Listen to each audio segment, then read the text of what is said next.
They're seeing a quarterback that looks like the worst quarterback in football in Dillon Gabriel. So they're jumping to the conclusion like, oh my God, this is catastrophic that Shedeur is not playing in front of him.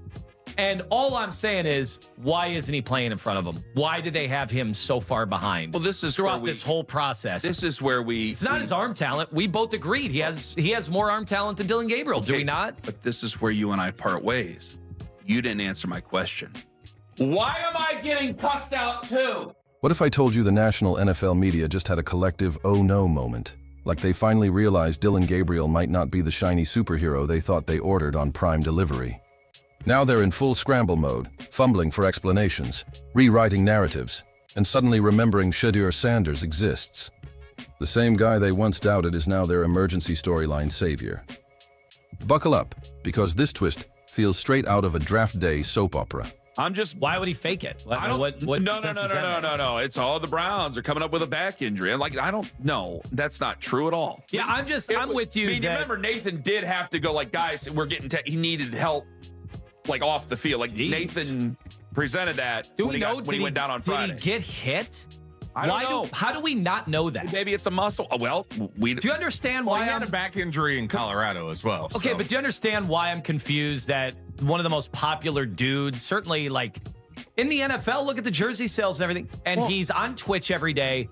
He's doing social media. He's got a team around him filming his every move. Okay. We don't know how he sustained an injury. The NFL media just hit their "we messed up" moment, and you could practically hear the panic echoing from New York to LA. Studios went silent. Analysts froze mid-segment, clutching their cue cards like lifelines. Then came the quiet confession no one expected to hear. Maybe, just maybe, Dillon Gabriel isn't that guy after all. And the shock on their faces.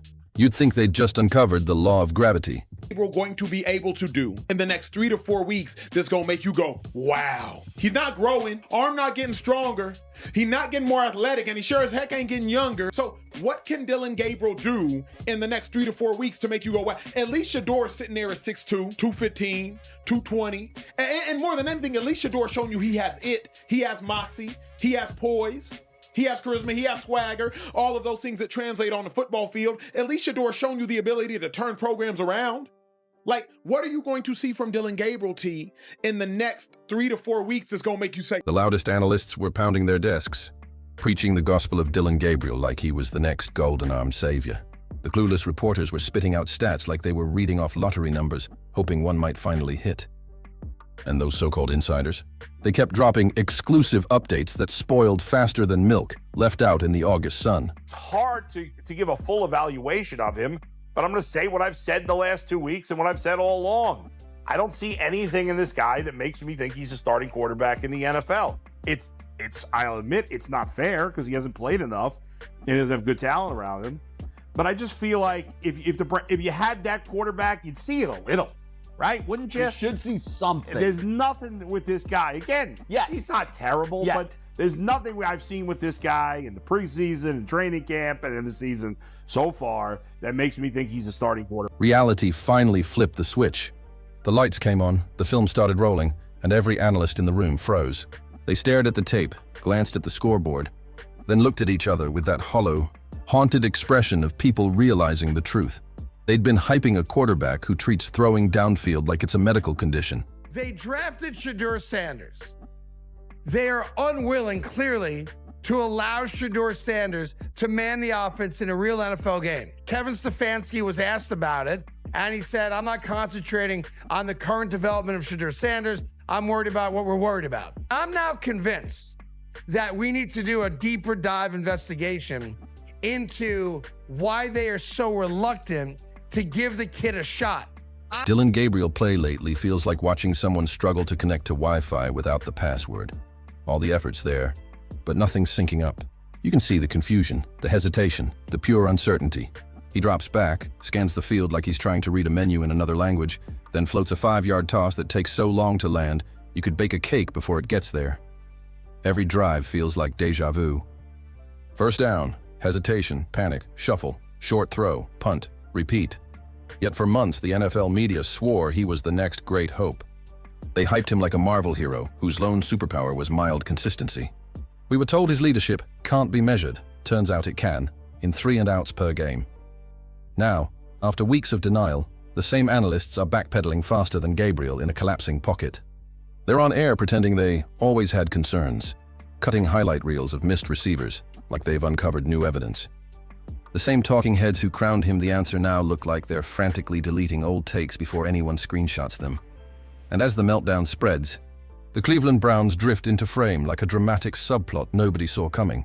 A team hanging by a thread, an offense allergic to creativity, and fans already Googling quarterbacks who can actually move the chains.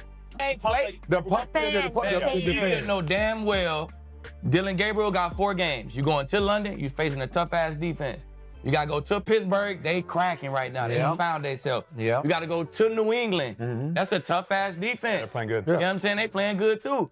If Dillon Gabriel, the media know, if Dillon Gabriel go 0-4, hey, guess what we got, y'all?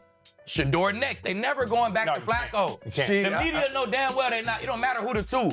They're not going back to Flacco. The media. It's when someone whispers a name, not just any name, Shedeur Sanders.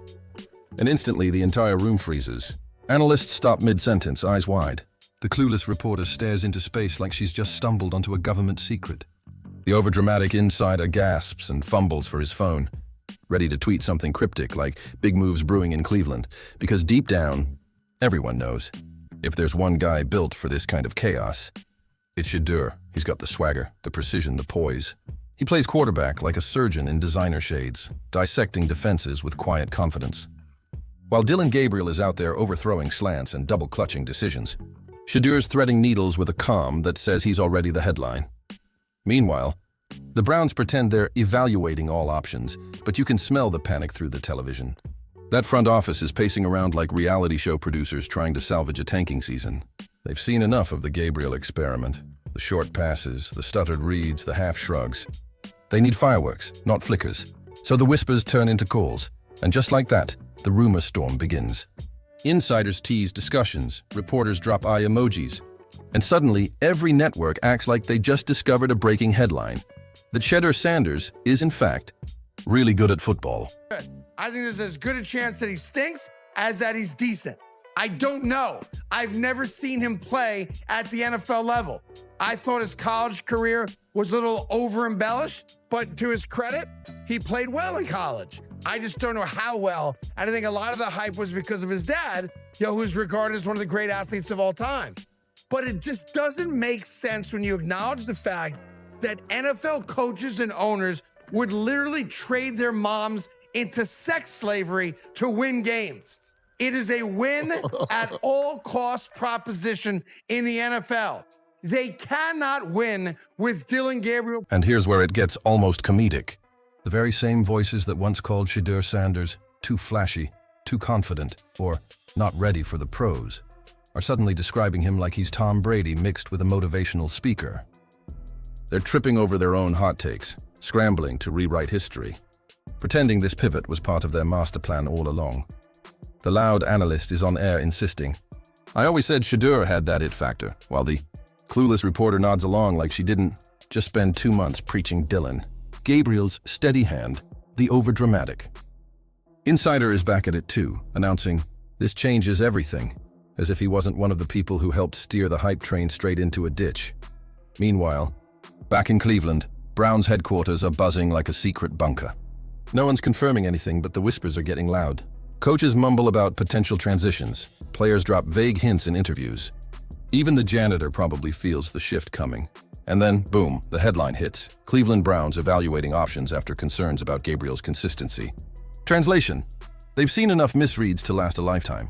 On tape, Gabriel's game looks like eating cereal without milk. Technically football, but painfully dry. He freezes mid-throw like a computer buffering, pocket collapsing around him while his awareness ticks in slow motion. By the time he reacts, the play's already in the grave. I don't understand why we're not having this conversation. Why Kevin Stefanski's not giving us answers. Why not even considering looking Shedeur Sanders' way right now? Are you watching Dillon Gabriel's performances the past few weeks? Yikes. Here's some numbers for you. His passing grade, according to PFF, is 47.6. That's worst among all starting quarterbacks. His completion percentage, 59.9, fourth worst. All right, this is where it gets jaw-dropping, folks, because his yards per attempt are 4.9. also worst among starting quarterbacks.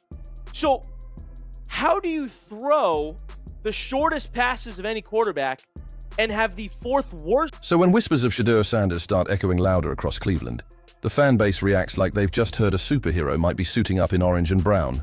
And honestly, who can blame them? Shedeur is built for moments like this. The man moves with surgical precision, reads defenses like sheet music, and throws with a calm so confident it makes defenders question their life choices. His composure under pressure isn't just good, it's cinematic. Suddenly, the Browns front office starts daydreaming about jersey sales, primetime redemption arcs, and a narrative strong enough to make fans believe again. Meanwhile, the NFL media starts salivating over the storylines, already warming up their favorite cliches. Next-gen leader, born winner, Dion's influence. But just as the hype hits full fever pitch, Cleveland drops a bombshell. Shedeur Sanders dealing with a back injury. Cue confusion across the league. A back injury? Out of nowhere? Half the fan base calls it bad luck. The other half swears it's all part of the plan. And honestly, that second camp might be right. Because if there's one thing the Browns excel at, it's turning drama into strategy. That injury update feels less like breaking medical news and more like a magician's distraction, something to keep the cameras busy while they quietly rebuild the playbook around Shedeur. Why wouldn't you, just to see if it does anything to the offense, give him an opportunity to go in there and play? Yeah, obviously my focus is where we are right now, Mary Kay. That's not my focus. If he had said to you guys, hey, I want to play, I can play, I mean, would that have factored into this at all? Or what was the thinking behind that and how'd that go? Yeah, he obviously came in Saturday with his back injury. We were hopeful that he'd be able to move around well enough to suit up on Sunday, but put him through a pregame warm-up, and obviously it just didn't feel like he was. The oldest trick in football and politics. You hide the plan in plain sight. Announce a minor injury, let the media chase their own tails, and when the timing's perfect, you drop the real surprise. Meanwhile, every NFL talk show laps it up. The loud analyst suddenly sounds like a medical expert, lecturing about lingering tightness like he's reading off a chart. The clueless reporter is glued to her phone, trying to build a timeline that doesn't exist. And the overdramatic insider, bless him, he's already whispering that the Browns are hiding something major behind the curtain. Just a few weeks ago, Dillon Gabriel was the safe pick, the steady hand every analyst swore they could trust. Now, he's become the cautionary tale everyone uses to sound insightful after missing the mark. His highlight reels have turned into blooper compilations. His name pops up in every what went wrong segment across sports radio. And the saddest part? His downfall isn't even explosive, it's dull. No scandal, no sideline meltdown, just bland, uninspired football wrapped in leadership quotes. Dillon Gabriel has become the motivational poster that forgot to motivate. Ultimately, here's how I see the Browns quarterback situation. You got 4 quarterbacks. Only one of them has the potential to be the future at the position for the Cleveland Browns. It ain't Joe Flacco. Joe Flacco is 40 years old. He will not be on this team next season. It won't be Kenny Pickett. I mean, we've seen Kenny Pickett. It's not going to be Kenny Pickett. Dillon Gabriel is not ready for first team reps.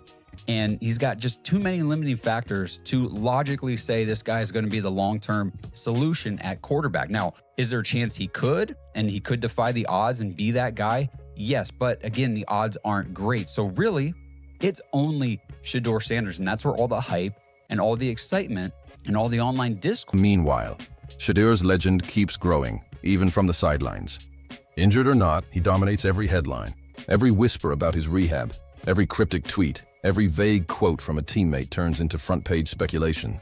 The Browns' social media team posts a random practice photo, and fans start zooming in, hunting for shadows that might prove he's secretly on the field.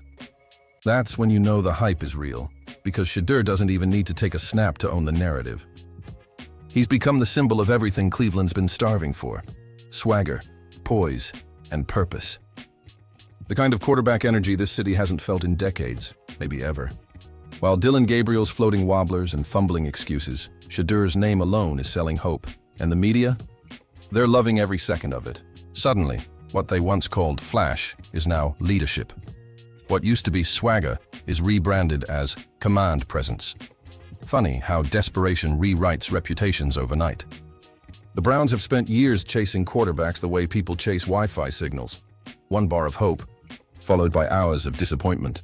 So when Shedeur's name surfaced, you could practically hear the entire fan base exhale in relief. Always tough with the Browns. I think Shedeur should be quarterback number one. I think he has what it takes, and the other quarterbacks haven't been working there, and just because someone's getting paid more doesn't mean that they should be starting. That's my positioning on. Even with the injury, Shedeur Sanders is already outshining the starter.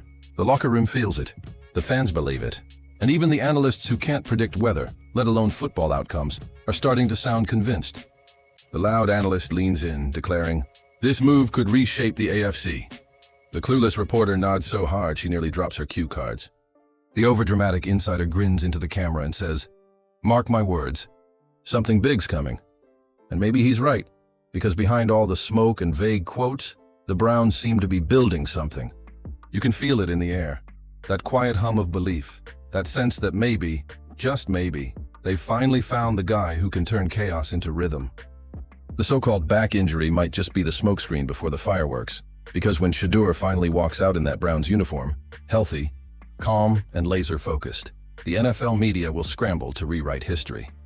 They'll praise his perseverance, his comeback story, his inevitable rise. But we'll know the truth. They didn't discover Shedeur Sanders. They stumbled into him. They spent months overhyping Dillon Gabriel's mediocrity until the whole thing collapsed under its own weight. Now, to save face, they're reinventing the narrative. The man they dismissed becomes the savior. The quarterback they crowned turns into the cautionary tale buried under roster updates.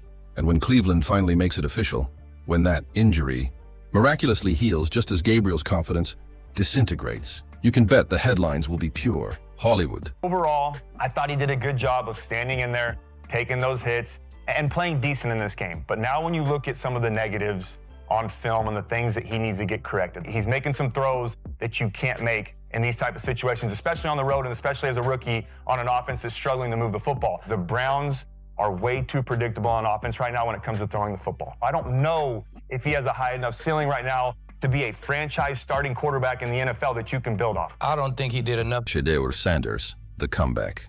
Cleveland didn't deserve, but absolutely needed. Dillon Gabriel will fade into the background, quietly becoming that name fans mention with a shrug, the guy who once looked like he could throw. The analysts will move on to the next shiny storyline. The insiders will swear they saw it coming, and the Browns will finally have what they've been missing for years, a quarterback who doesn't flinch, fumble, or fake composure. And if that whole back injury story ever turns out to be a clever cover-up, even better, because nothing says legend in the making quite like a secret plan disguised as rehab. So as the season grinds on and the media keeps pretending to analyze, just remember, Dillon Gabriel was the safe bet that never delivered. Shedeur Sanders is the wild card who might just rewrite the entire Browns script. And maybe, just maybe, Cleveland finally learned that in football, just like in life, the truth hurts a little less when it's wearing a gold chain. Running the huddle and calling its own destiny. Drop your thoughts in the comments. And don't forget to like and subscribe. It helps more than you think.